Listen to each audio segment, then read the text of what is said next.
And welcome to Hannity. And tonight, a bombshell new report that you won't get anywhere but right here on this show.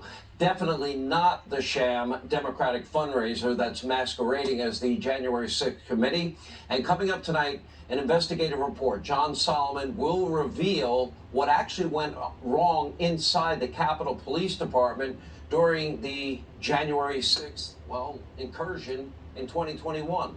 Along with shocking new details about Speaker Pelosi's epic fail during that fateful day.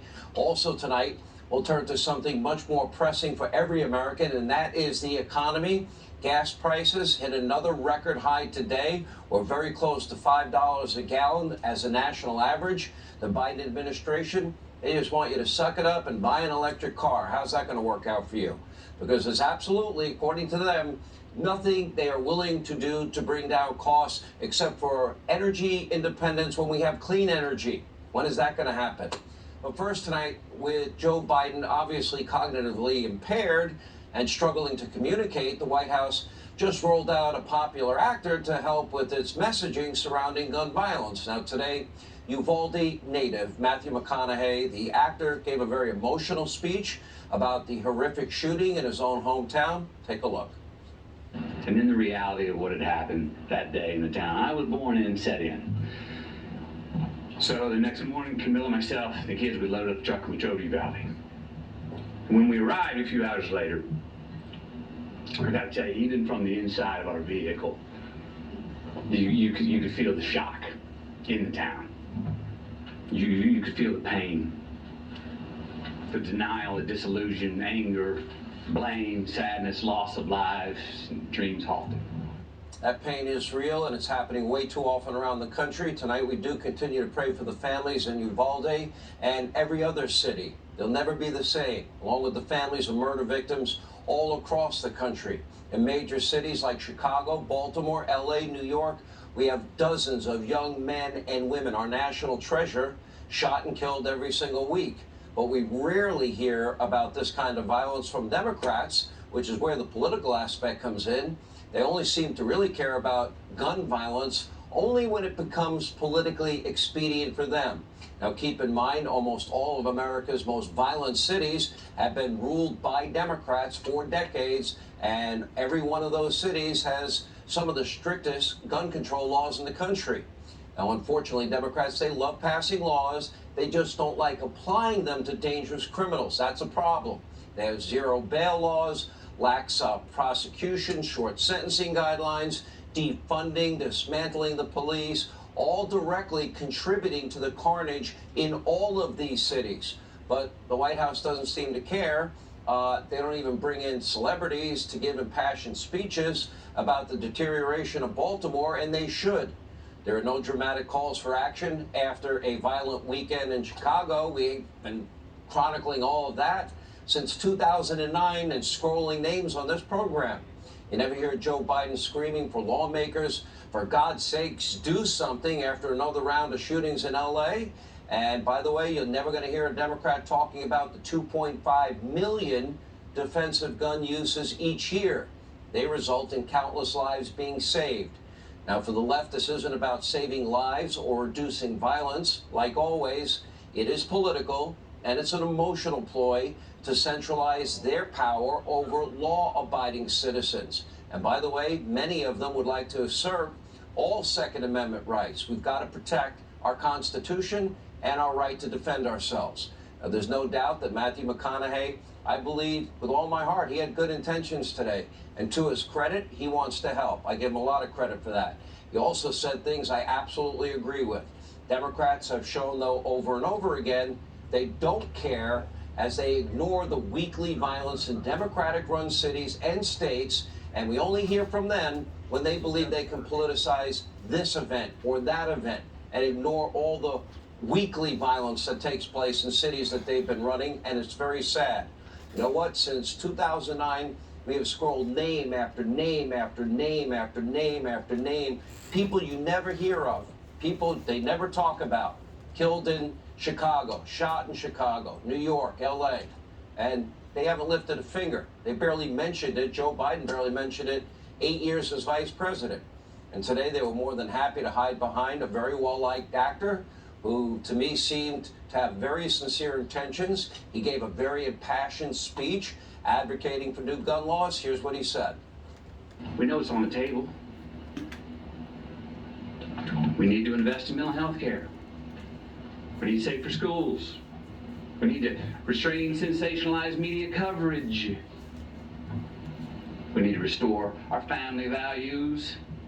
We need to restore our American values. And we need responsible gun ownership. Responsible gun ownership. We need background checks. We need to raise the minimum age to purchase an AR-15 rifle to 21. We need a waiting period for those rifles. We need red flag laws and consequences for those who abuse them. Now, in a follow-up interview right here on Fox, McConaughey gave his take on the current negotiations on Capitol Hill, and here's what he said. You've had a number of talks on Capitol Hill. Do you think that this is the time? Do you think that this is somehow different? Because we've been through this before. Yes. I've covered a lot of them. Yes, sir. So, look, I don't have anything to compare it to up here on the Hill, but the consensus word that I'm hearing and phrase is that this time is different, that there is some more momentum, that on the right there are some things that they're willing to not staunchly say no to and consider, that on the left they're willing to say, you know what, we may want the whole loaf, but we'll take a slice. As McConaughey just said, Democrats are content to get a slice now, then what, another slice next year, then another and another and another until they have the whole loaf and your gun rights and your Second Amendment rights are gone. Here to debate these remarks, the host of Unfiltered, Dan Bongino, along with the co-host of The Five, Geraldo. Listen, I better... Hey, Dan. Dan, you know this about me. My mom was a corrections officer. She was a prison guard. And I learned the safety and use of a firearm when I was 10 years old. And I take gun safety really, really seriously. I can agree with McConaughey on mental health issues. I can agree with him on restraining sensationalized media coverage. I can agree with him on restoring family values. I can agree with him on the issue of restoring American values. And yes, I tell anybody that calls my radio show, oh, what kind of gun should I get, Hannity? I know you have a big gun collection. I said, well, whichever one you want to get trained in the safe use of. We already have background checks as to raising the minimum age to purchase an AR-15 rifle to 21. That's a debate the American people certainly can have. I do have a bigger problem with red flag laws because I believe people would abuse those. And I don't know how you stop that. But there's one other thing that he didn't mention that I would add to his list, and that is we ought to offer every kid in every school the same protection we provide our elected politicians. I'd like to add that to the list, meaning undercover, armed guards, retired police, retired military in every school in the country. Your thoughts? Yeah. Well, listen, I don't disagree with you that, and I want to be careful not to pile on this guy. And you know, I'm obviously a Second Amendment advocate. He sounds like he genuinely cares, and I don't want to just sit here and say, oh, you know what, forget this guy. You know, he's an actor. It's all meaningless. I mean, listen, speaking about the lives of these kids that were lost is obviously going to deeply impact all of us. But having said that, Sean, we do have to keep in mind just the facts of the situation. The guy is an actor. I'm not suggesting he was acting there. I'm just saying that, you know, this has been an issue that's meant a lot to me for, you know, 3 decades of my life. He's from, that's his town. That's his town. Jeez, can I get a word out, Edgewine? Go ahead. Everybody, I mean, he's an actor. That's his Let Dan hometown. finish. We'll have a discussion. Let Dan finish, then we'll let you go. Dan. My gosh, can you seriously control yourself for 2 seconds? The guy is an actor. I've spent 10 years plus of my life, more than that, you know, studying this issue as a police officer on the street, a federal agent, got a little bit of experience here. And the things he said, some of the things he said are just kind of hyperbolic. And background, we already have background checks. Does he not know that? I mean, you're at the White House podium. I'm sorry, but you have a business to be accurate. And, you know, red flag laws, he gave I'm not for red. We already have red flag laws. You know what they're called? They're called parents. Really, you want a red flag and that my kid is in trouble? Then don't let your kid go buy a gun. You think the law is going to save you from an 18-year-old who wants to go and murder children? I mean, red flag laws. And then the idea of universal background checks, if he'd studied the issue a little more, he'd figure out that there are background checks. It's just private sales. And the reason the Democrats want what they call universal background checks is because they want a list. They want to know who has the guns, so one day when they come and get them, you can't say, hey, I gave the gun to my kid, it was a private sale, I'm on a farm, and I passed him my rifle. That's the reason they want universal background checks. I'll just leave it at one more, I like to roll with it. Do you really believe a criminal is going to go in for a background check? If you believe that, please go get a frontal lobe lobotomy. He's a criminal. They know they can't buy a gun. You think he's going to go into an FFL and say, hey, can I buy a gun I know I can't buy so you can flag it in the computer? I mean, come on, man. You know, think this thing through. Geraldo. I think that this was a brilliant, heartfelt speech. I thought it was the best speech on gun rights and gun responsibility maybe ever. I was deeply touched, the fact that it is his hometown, he was born there, that he packed up his family and they went to Uvalde to console those grieving families. 19 families lost third and fourth graders to an 18-year-old. An 18-year-old. When I first came here to Ohio, passing through 1963, I had to drink 3.2 beer because I was 20 years old. That's about half the alcohol content.